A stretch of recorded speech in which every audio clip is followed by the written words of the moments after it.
कार्यक्रम में आने के बाद जब हम शुरुआत में उपचार प्रक्रिया का हिस्सा बनते हैं तो हमें सुनने को मिलता है कि हम बीमार हैं और हमें एक बीमारी है। तो हमें बहुत अटपटा सा लगता है और हम सोचने लगते हैं कि अगर हम बीमार हैं तो हमें हॉस्पिटल में होना चाहिए था। हम फिर यहाँ ये 12 कदमों की उपचार पद्धति में क्यों हैं? अगर हम बीमार हैं तो ये 12 कदमों की उपचार पद्धति हमें इस बीमारी से मुक्त कैसे कर पाएगी? ऐसी बहुत सारे विचार हमें अपने अंदर चलते हुए महसूस होने लगते हैं। लेकिन हम जैसे जैसे कार्यक्रम में आगे बढ़ने लगते हैं, क्योंकि अभी तक तो हम यही सोचते रहे कि हमें किस बात का रोग है, कैसा रोग है, हमें तो बस ठीक है, ज़्यादा भी है तो नशे की समस्या है। लेकिन कार्यक्रम में जब 12 कदमों की उपचार पद्धति को हम महसूस करने लगते हैं तो हमें एक बात समझ आने लगती है कि नशे के अलावा भी बहुत कुछ ऐसा है मेरे अंदर जो मुझे अनकंफर्टेबल किए हुए है। और फिर मुझे ये भी समझ आने लगता है कि जो चीज़ें मेरे अंदर चल रही हैं मेरे सोच की वजह से, मेरे विचारों की वजह से, तो संभव है उसका उपचार इस कार्यक्रम के माध्यम से ही हो पाएगा।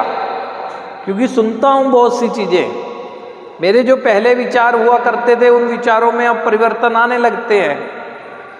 और कहीं ना कहीं मुझे जब ये समझ आता है तो मुझे ये भी समझ आता है कि मेरी इस बीमारी का उपचार 12 कदमों की उपचार पद्धति से हो पाना ही संभव था या संभव है। क्योंकि समझ आती है ये बात कि जिस समस्या में मैं गया हूँ वो अपनी सोच की वजह से गया हूँ।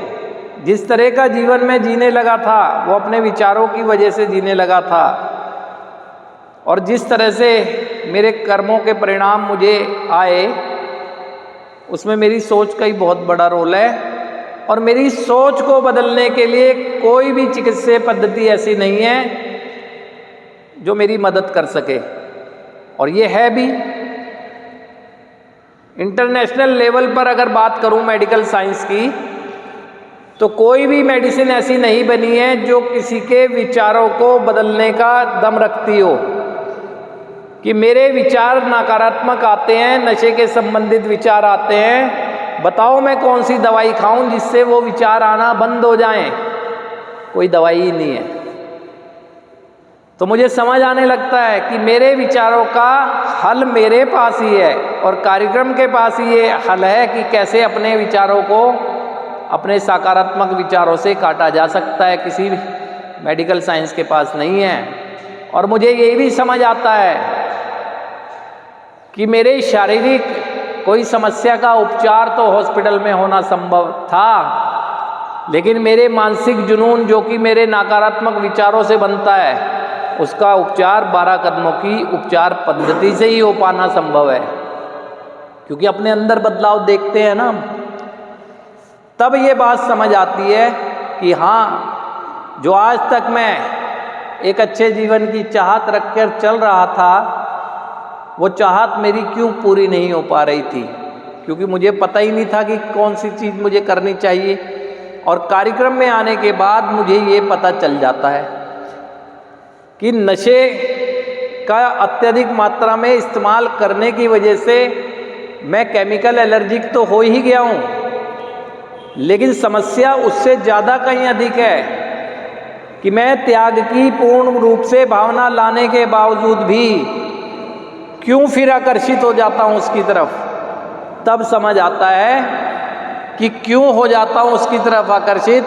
उसी बात को समझाने का काम 12 कदमों की उपचार पद्धति करती है। और मुझे समझ आ जाता है कि जिस समस्या का उपचार 12 कदमों की उपचार पद्धति के माध्यम से हो पा रहा है वो समस्या तो मेरे साथ नशे से पहले से ही थी, नशा तो मेरे जीवन में आया ही उसी समस्या की वजह से है, यानी मुझे जड़ें समझ आती हैं, रूट कॉजेज। इस एडिक्शन के रूट कॉजेज समझ आते हैं। मुझे समझ आता है कि मेरी सोच कैसी थी नशे से पहले, मुझे समझ आता है मेरे विचार कैसे होने लगे थे, व्यवहार, आध्यात्मिकता, शून्यता, नैतिकता का पतन, गैर जिम्मेदाराना व्यवहार, ये तो हमारे अंदर नशे से पहले ही थे।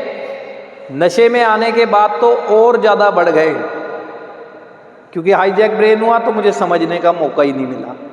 लेकिन कार्यक्रम में आने के बाद आपको एक समय बाद ये समझ आता है कि किस रोग की और मुझे क्यों रोगी कहा जा रहा है और किस चीज़ का रोग है मुझे।